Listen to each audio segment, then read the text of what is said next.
पिताजी, मां की अवस्था में निरंतर सुधार आ रहा है। अब यदि आपकी आज्ञा हो तो क्या मैं दक्षिण हेतु प्रस्थान कर सकता हूं?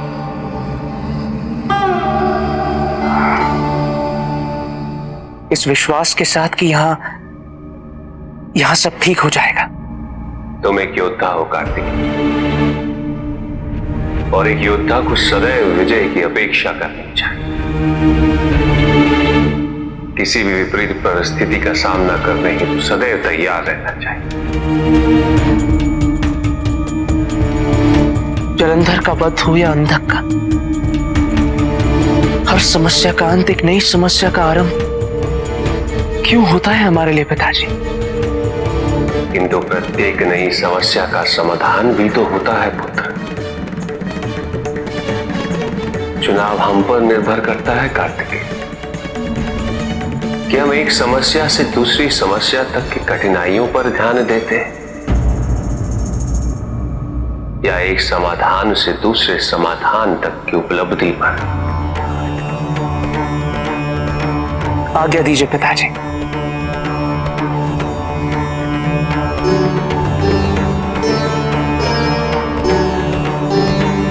कल्याण हो पुत्र।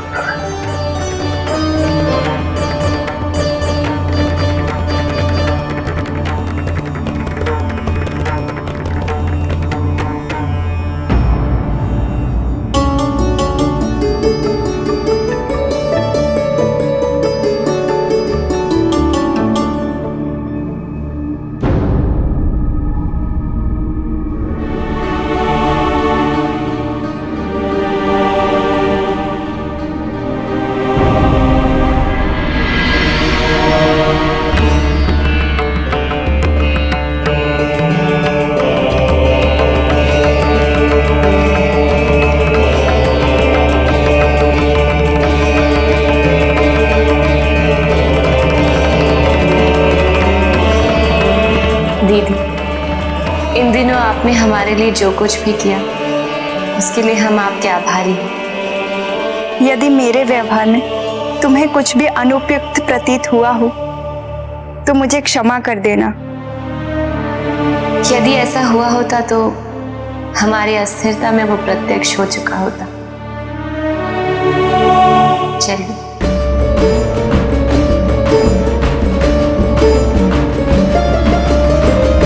टल गया, अनिश्चितता का समय टल गया। महादेव ने मां काली की शक्तियों को नियंत्रण कर इस सृष्टि की एक बहुत बड़े संकट से रक्षा की है, और अब मां पार्वती धीरे धीरे अपने मूल स्वरूप में आ रही हैं, और इसीलिए इस सृष्टि में शांति और स्थिरता पुनः लौट रही है।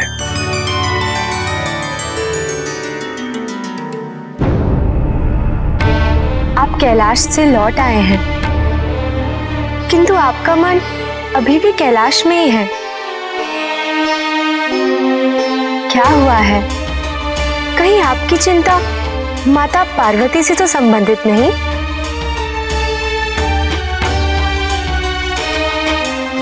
किंतु आपने तो हमसे कहा था कि मां सामान्य हो रही हैं। उनके स्वास्थ्य में निरंतर सुधार आ रहा था। सुधार तो आया है,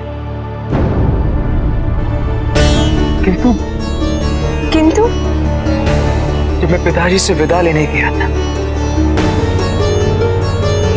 तो मैंने उनके नेत्रों में कुछ देखा। क्या देखा? जैसे उन्हें पता हो कि कोई बड़ी घटना घटने वाली।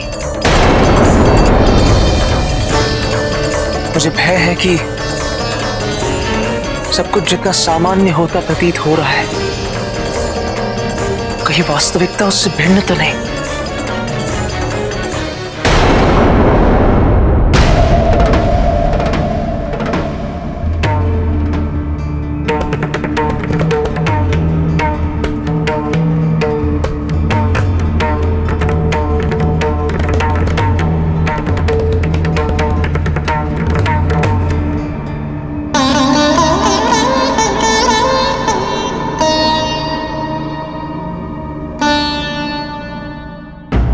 वो कार्य जो मैं यहाँ पर आपके और अन्य सभी के लिए करने आई थी, पार्वती अब उनमें पुनः रुचि लेने लगी है।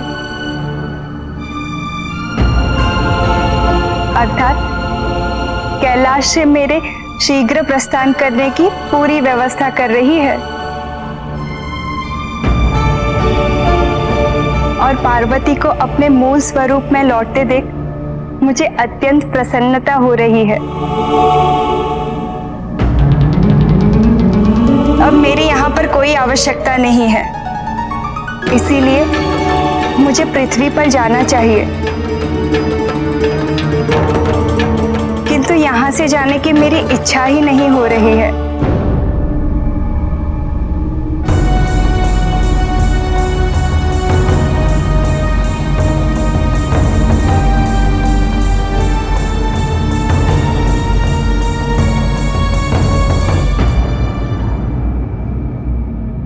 दीदी, केवल आवश्यकता की पूर्ति हेतु ही नहीं, हमें भी आपकी उपस्थिति से प्रसन्नता होती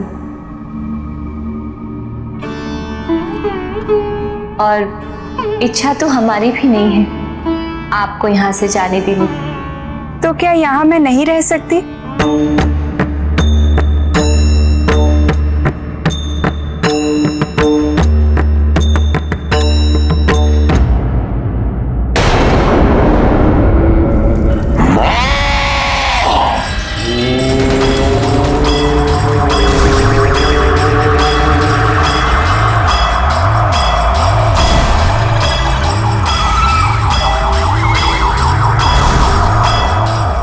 पुनः शांत होंगी।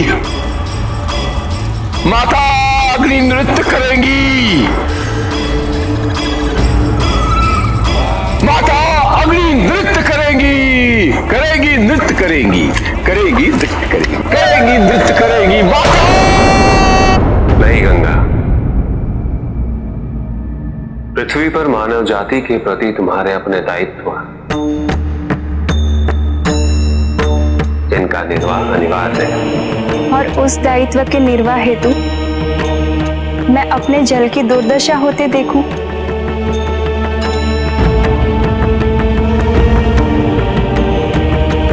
नारायण ने कहा था कि मनुष्य बड़े ही सामर्थ्यवान होते हैं। यदि वो भूल करते हैं तो पश्चाताप करना भी जानते हैं, भूल सुधारना भी जानते हैं। किंतु ऐसा कुछ भी नहीं हुआ। स्वयं आपके क्रोधित होने के उपरांत कुछ समय के लिए मनुष्य ने मेरा सम्मान किया, किंतु पुनः स्थिति वैसी ही होती जा रही है।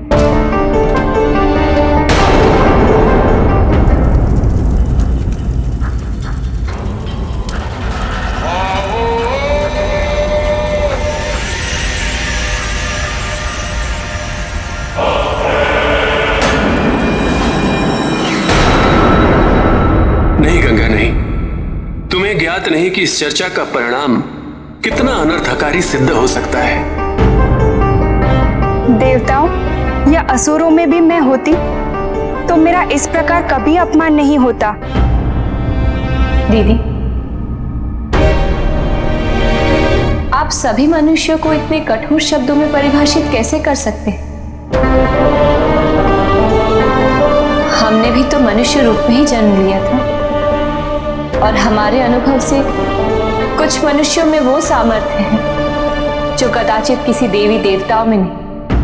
अर्थात प्रत्येक देवताओं की अपनी विशिष्टता होती है जो उन्हें उनका अस्तित्व प्रदान करती है, इसलिए वो उसे परिवर्तित नहीं कर सकते। हमारे अनुभव में कुछ मनुष्यों में वो सामर्थ्य है जो लक्षण, गुण, अवगुण इन सभी को आत्मसात कर सकते हैं। यदि वो दृढ़ संकल्प कर ले, यदि वो निश्चय कर, तो उसके लिए कुछ भी असंभव नहीं। तुम ये कैसे कह सकती हो पार्वती? ऐसा कौन सा कार्य है जो देवी देवता ने ना किया किंतु एक मनुष्य ने उसे सफलतापूर्वक कर लिया।